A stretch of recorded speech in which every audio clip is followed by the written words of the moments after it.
नमस्कार, आप देख रहे हैं डीसी न्यूज इंडिया और मैं हूं आपके साथ Divya. NEET UG paper leak विवाद के बीच केंद्र शिक्षा मंत्री धर्मेंद्र प्रधान के इस्तीफे के बाद केंद्र सरकार ने प्रहलाद जोशी को नया केंद्र शिक्षा मंत्री नियुक्त किया है। राष्ट्रपति द्रौपदी मुर्मू ने प्रधानमंत्री नरेंद्र मोदी की सलाह पर धर्मेंद्र प्रधान का इस्तीफा स्वीकार किया, जिससे कुछ ही घंटों बाद प्रहलाद जोशी को शिक्षा मंत्रालय की अतिरिक्त जिम्मेदारी सौंपी गई।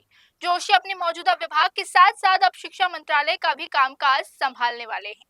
पदभार ग्रहण करने के बाद प्रहलाद जोशी ने प्रधानमंत्री नरेंद्र मोदी का आभार व्यक्त किया और कहा कि वे इस जिम्मेदारी को पूरी निष्ठा, ईमानदारी और समर्पण के साथ निभाएंगे। तो आइए आपको सुनवाते हैं क्या कुछ कह रहे हैं नए शिक्षा मंत्री प्रहलाद जोशी। प्रधानमंत्री जी ने एक नई जिम्मेदारी मेरे ऊपर विश्वास रख के दिया है और जो प्रधानमंत्री जी ने विश्वास रख के इतना बड़ा जिम्मेदारी मेरे ऊपर दिया है उसको मैं पूरा विनम्रता के साथ और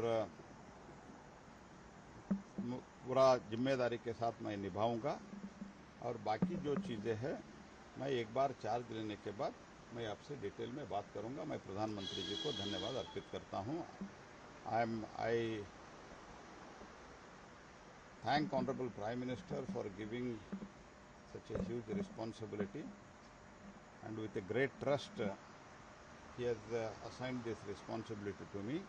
I can only say at this moment, under his guidance, under his leadership, I will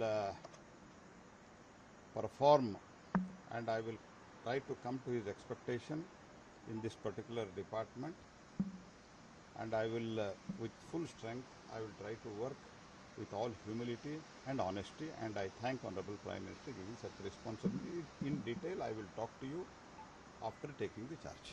उन्होंने कहा कि प्रधानमंत्री ने मेरे ऊपर जो विश्वास जताया है उस पर खरा उतरने की पूरी कोशिश मैं करूंगा। साथ ही उन्होंने पूर्व शिक्षा मंत्री धर्मेंद्र प्रधान के कार्यों की सराहना करते हुए कहा कि नई शिक्षा नीति को लागू करने में उनका महत्वपूर्ण योगदान रहा।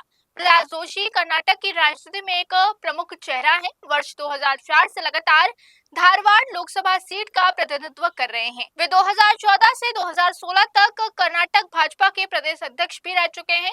राष्ट्रीय स्वयं सेवक संघ से जुड़े हैं। जोशी ने अपने राजनीतिक जीवन की शुरुआत कई जन आंदोलनों के बीच की थी। अब वे देश के शिक्षा मंत्रालय की जिम्मेदारी भी संभालने वाले हैं। तो अब देखना होगा इस मामले में आगे क्या कुछ होता है। क्या नए शिक्षा मंत्री के फैसले अटूट रहते हैं और नीट पेपर लीक जैसे मामले भविष्य में नहीं हो पाते हैं। तो अभी के लिए बस इतना ही। देश और दुनिया की तमाम बड़ी खबरों के लिए रुक कीजिए डीसी न्यूज इंडिया।